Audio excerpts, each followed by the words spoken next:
Is an online degree really the same as one you get on campus? It's a question a lot of us have. Well, a new study decided to dig into the data, and let me tell you, the results, they're not what you'd expect. So, let's dive right in. This study took a look at 245 undergraduate students. The goal was to see if their learning outcomes, how well they actually did, were different if they took a course online versus in person. The researchers wanted cold, hard data to finally settle the debate. All right, so first things first, the researchers started with a pretty straightforward question. In the exact same course, did students in a traditional classroom actually learn more than the ones who took it online?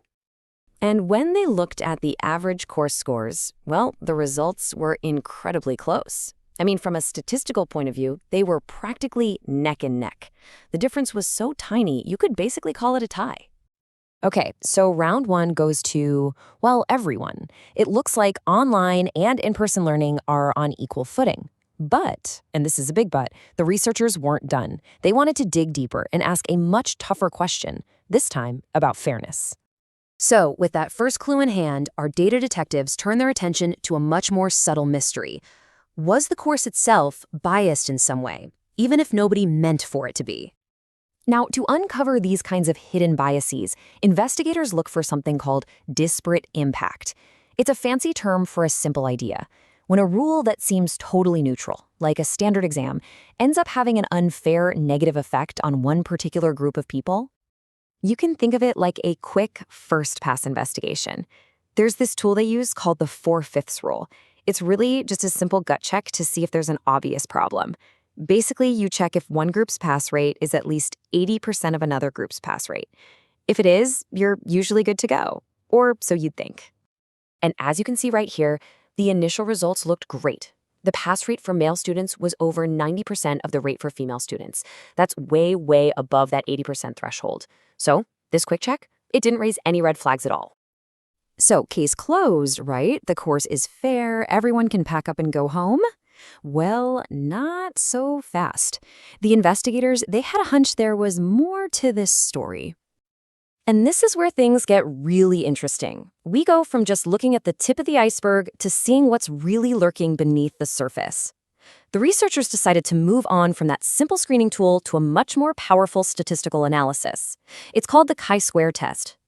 It's specifically designed to find hidden patterns in the data that you might otherwise miss.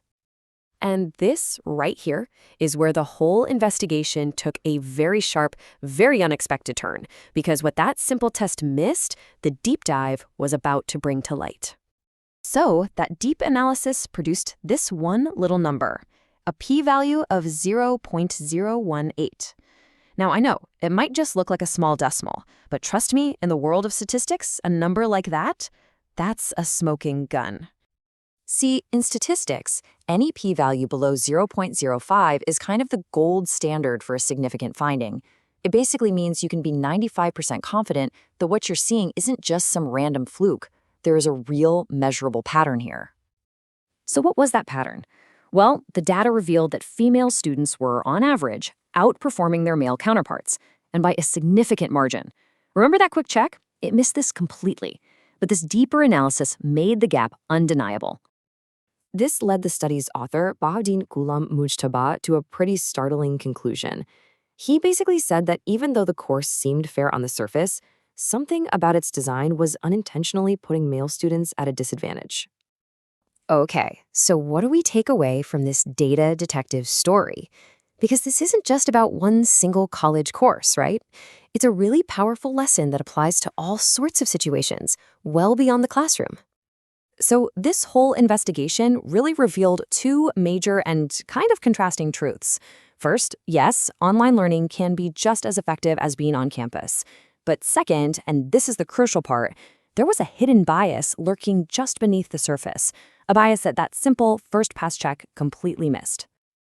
And that's why this matters so much. Whether we're talking about designing a course or a hiring process or really anything else, we can't just assume it's fair based on a quick glance.